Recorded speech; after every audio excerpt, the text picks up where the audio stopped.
What up, my nerd friends? And as you may be aware, this week I've been trying out 3 different flavours of in-ear monitors with different technologies, and just to see what it's all about. It's been very interesting. Kiwi Ears was kind enough to send me out 3 different ones. They sent me out the Astral, which has got a dynamic driver for the sub bass, and then 6 balanced armature drivers tuned at different frequencies. So each one's doing a smaller frequency range and bearing the load. And then we've got the Septet, which has got 1 dynamic driver, 1 balanced armature, 1 planar, and 1 piezo. 4 different kinds of driver in one headphone, which is pretty mad. They're also semi-open, so the Astral is fully closed, so a bit more isolation.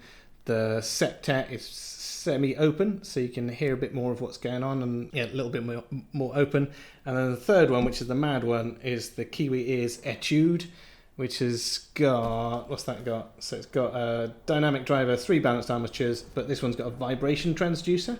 So for the bass, it kind of wobbles your ears just a little bit, just to give you some subtle haptic feedback, which was fascinating.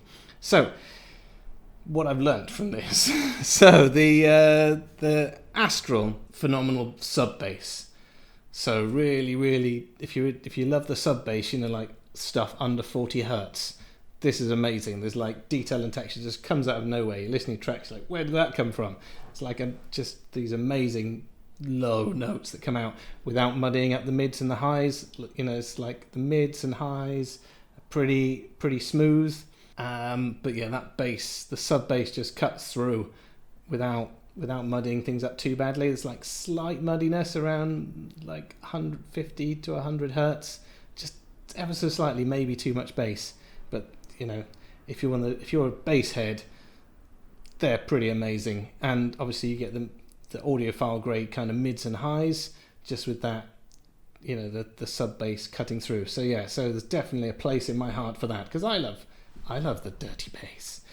Whereas the Septet, with its 4 different kinds of drivers, 7 drivers in there, semi-open, much more treble focused. So the bass isn't as high as it was on those. Flatter bass, mids again, pretty sweet, nice, but just amazing detail in the treble and air. So if you're listening to like orchestral pieces, when you want to pick out one instrument from the orchestra and listen to that, because you've got all that high frequency information, you can really like separate out the instruments and hear individual things, every breath, every stroke of the bow, everything. Yeah, so really good treble. Bass isn't as strong as it is on the Astral, but that may be too much for some people. The only thing I would say is with the treble, you've almost got a slight grittiness. I think it's just because there's so much detail there. There's maybe a little bit of grittiness in the treble. But yeah, definitely better sound staging, so it sounded a bit wider, didn't sound as much as in your head. That's probably because it's semi-open. Then we have the Etude, which had the vibration transducers in. Now then, this one, the treble's more kind of rolled off, the mids are pretty flat, but the main feature of this one is just that it wibbles your ears a bit. So if you kind of miss that feeling of listening to big headphones or listening to big speakers where you can feel a little bit of the air vibrating, it does give a little bit of that. It's like a really subtle subconscious thing where you can kind of feel the bass. What was really interesting, I was saying when I was in university, I did a lot of research into haptics, and I built several prototypes that did haptics with music. And what was really interesting is that there was a certain percentage of people. I went out, I was at New Designers at the design show in London. I was demonstrating this chair there. So hundreds and hundreds of people had to go on it, and most people were blown away by it. But then you get maybe, we figured out it was about 3% of people didn't get it. They couldn't match up the haptic senses, like the senses from your proprioceptic and like touch centers, with the sound. They just didn't like it. The two didn't gel.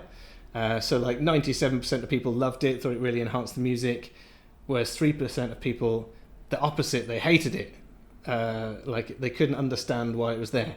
So these again are probably going to be like that. If you're one of those people that picks up on those physical cues for bass, that's probably going to be it. But there's going to be some people that are like, oh, I don't like it, it's all wibbling my ear, that's no good.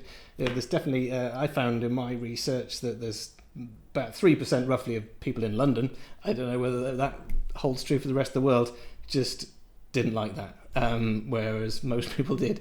So yes, so it's been very, very interesting, and it's really good. Obviously I can't recommend that you go out and buy all 3 of these, but you should go and buy all 3 of these, because they're all subtly different, and they'll give you, they're good for different things. It's they've all got their own character. It's really, really good. So yeah, a whole range of ones, all good, but good in their own way. So yeah, I can't really fault them. Especially price wise, like the one with the vibration transducer doesn't sound quite as good as the other ones, but it costs half as much. So what can you expect? So yeah, so I'll leave some links down below so you can check these out yourself. Obviously I checked some other reviews out, but I'd say if you're looking for something, one of these, this covers a broad spectrum. One of these, probably worth you listening to. So yes, it's been absolutely fascinating. I've really enjoyed this. It was much more exciting than I thought it was going to be. Hope you found that interesting. Stick a comment down below, give us a like and a subscribe, and yeah, I'll see you guys again.